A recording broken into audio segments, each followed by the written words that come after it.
Olá, leitores, tudo bom? Não esqueça de curtir, compartilhar, se inscrever aqui no canal e acessar o site aqui na descrição para conseguir o fichamento completo dos livros e dos outros que tem nos outros vídeos também, tá? Muito bem, então eu estou continuando aqui a minha saga de vídeos do Pensadores de Nova Esquerda, do Roger Scruton, ok? O capítulo de hoje é do Antônio Gramsci, tá? Na minha coleção eu só tenho por enquanto esse aqui, Concepção Dialética da História, então mais à frente ele deve aparecer aqui no canal, tá? Vamos lá. Então a canonização de Gramsci é de fato da maior importância para aqueles que viriam a compreender a evolução do pensamento da esquerda. Todo desenvolvimento teórico crítico requer uma atmosfera de luta, tal como a de ocorreu em 1968, que ofereça os sentimentos necessários de solidariedade. Mas ele também requer uma figura de ponta que seja herói ou mártir na causa da revolução. Para qualificar assim uma figura de ponta, não é suficiente ser um líder resoluto.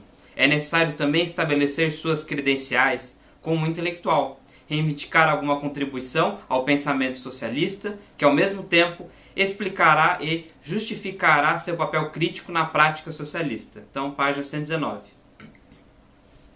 Página 121. Desta forma, toda uma geração de estudantes foi encorajada a estudar obras de filosofia e teoria política que, julgadas de um ponto de vista exterior ao zelo hagiográfico dos admiradores de Mao, parecem ridiculamente ingênuas e repletas dos equívocos mais grosseiros. Há outros exemplos, como Che Guevara e Stalin, mas nenhum mais ameaçador que Gramsci. Para aqueles entre nós que eram estudantes nos anos 60, Gramsci foi nos anos 60 o que Lenin e Stalin foram para os anos 30 e 40. Ele convenceu seus seguidores de que a prática revolucionária e a correção teórica são preocupações idênticas, de que o aprendizado traz a sabedoria, de que a sabedoria é revolucionária. Ou seja, ele mostrou que os de esquerda são intelectuais e os intelectuais da esquerda têm o direito de legislar. Ainda na página 121, Gramsci devota uma considerável parte de sua obra ao estudo do papel dos intelectuais, admitindo diretamente que eles são não apenas os verdadeiros agentes da revolução, mas também que devem sua legitimidade à correção de suas visões. Ele assim sustenta uma das premissas indispensáveis do esquerdismo moderno, a premissa segundo a qual, em virtude do meu conhecimento e inteligências superiores, eu, o intelectual crítico, tenho o direito de legislar sobre você, o homem que meramente prejulga. 122. É talvez mais fácil para o inglês que para o italiano enxergar que essa perniciosa tolice e perceber o que ela pretende velar, a profunda similaridade estrutural entre fascismo e comunismo.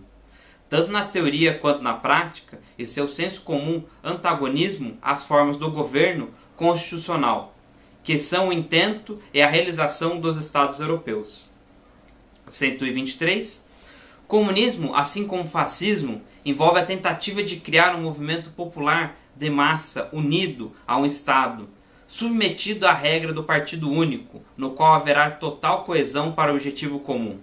Isso exige a eliminação da oposição por quaisquer meios e a substituição da disputa ordenada entre partidos pela discussão clandestina dentro dos limites de uma única elite dominante. Envolve tomar conta, em nome do povo, dos meios de comunicação e educação, bem como implantar um princípio de comando sobre a economia.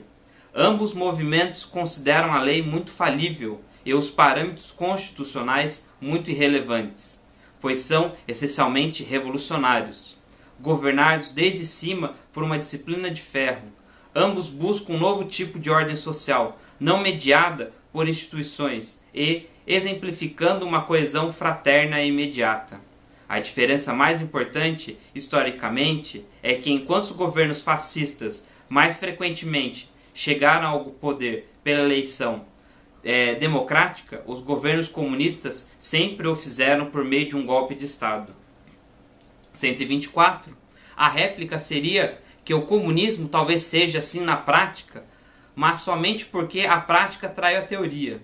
É claro, o mesmo poderia ser dito do fascismo, mas foi uma importante estratégia da esquerda e o maior componente da propaganda soviética pós-guerra.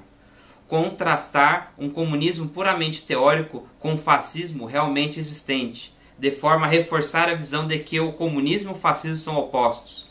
Assim, uma promessa de paraíso é contrastada com a realidade do inferno. Há uma proposta dual aqui. Não somente isso ajuda a associar à causa da revolução todos aqueles que estiverem envolvidos na luta contra o fascismo.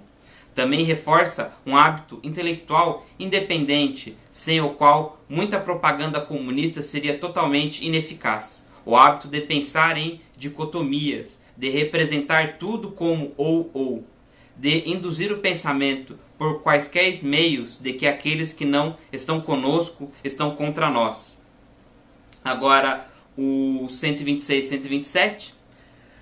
Gramsci referia-se à sua teoria como a filosofia da praxis e assumiu ser um desdobramento do marxismo. Uma ordem social pode sobreviver através de crises, ele argumentou, por causa da natureza complexa da dominação de classe.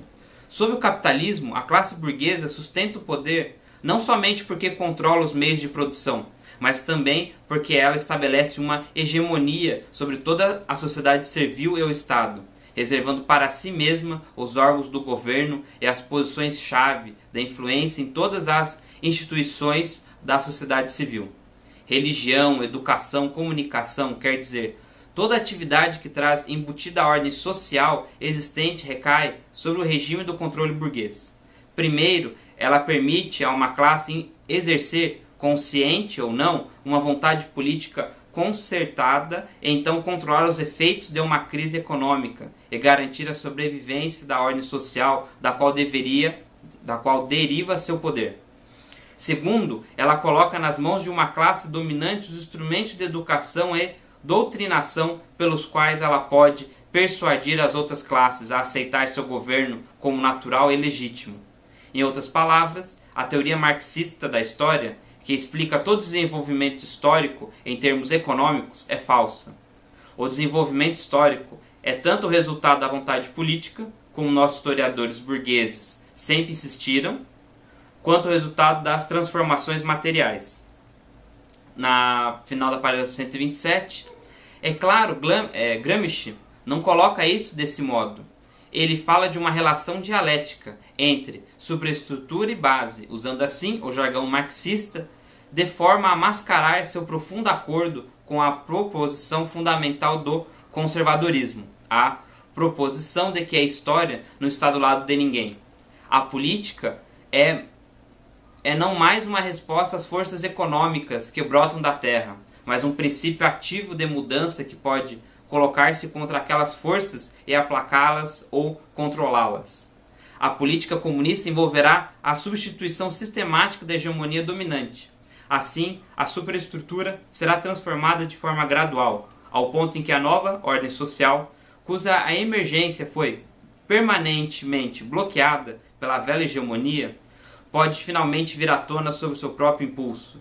Esse processo é chamado de revolução passiva e pode ser realizado somente pela conjunção de duas forças, a exercida de cima pelos comunistas intelectuais, que gradualmente deslocam a hegemonia da burguesia, e aquela exercida de baixo pelas massas, que carregam em si mesmas a nova ordem social que cresce por seu trabalho. A transformação ocorre somente quando essas forças agem em harmonia como um bloco histórico. E o papel do partido é produzir essa harmonia ao unir intelectuais às massas em uma só força disciplinada. 128. Esse partido é o príncipe moderno, o único agente da mudança política verdadeira que pode transformar a sociedade somente porque absorve em sua ação coletiva todas as menores ações da inteligência e combina-se com as forças das massas proletárias, dando força a uma orientação à outra. Assim, o partido deve ser integrado à sociedade civil. Ele deve gradualmente impor sua influência em toda a sociedade e, na realidade, substituir toda organização que sustenta alguma posição dentro da hegemonia da influência política. Assim como muitos intelectuais da esquerda, Gramsci não analisa esse governo ideal, essa administração das coisas, como Marx descreveu. Ele então perde todo o poder de persuadir seu oponente, que é cético precisamente com relação aos fins do comunismo e não tem dúvida sobre os mesmos, sobre os meios. Para o realista que pergunta como, nessa sociedade do futuro, conflitos devem ser acomodados ou resolvidos, Gramsci não tem resposta. Conflitos entre indivíduos levam, pela livre associação, a conflitos entre grupos, a rivalidades e facções, que inevitavelmente se expressam em competição por poder. Como essa competição pode ser acomodada? Em particular, como o Partido Comunista responde à oposição a seu governo? Conhecemos a predição leninista, não haverá oposição. E conhecemos também o método stalinista, na qual tal predição se verificou. 129. O apelo da teoria política de Gramsci é evidente. Ela oferece a completa justificação para o intelectual da esquerda em sua ânsia por poder. A revolução, de acordo com Gramsci, não é uma força inelutável que nos empolga, mas uma ação levada a cabo por indivíduos heróicos. Além disso, o intelectual não precisa imergir no proletariado de forma a trabalhar pela revolução. Pelo contrário, ele pode tranquilamente seguir de forma cômoda em qualquer cargo político ao qual tenha sido convidado e trabalhar para a queda da hegemonia burguesa enquanto aproveita seus frutos.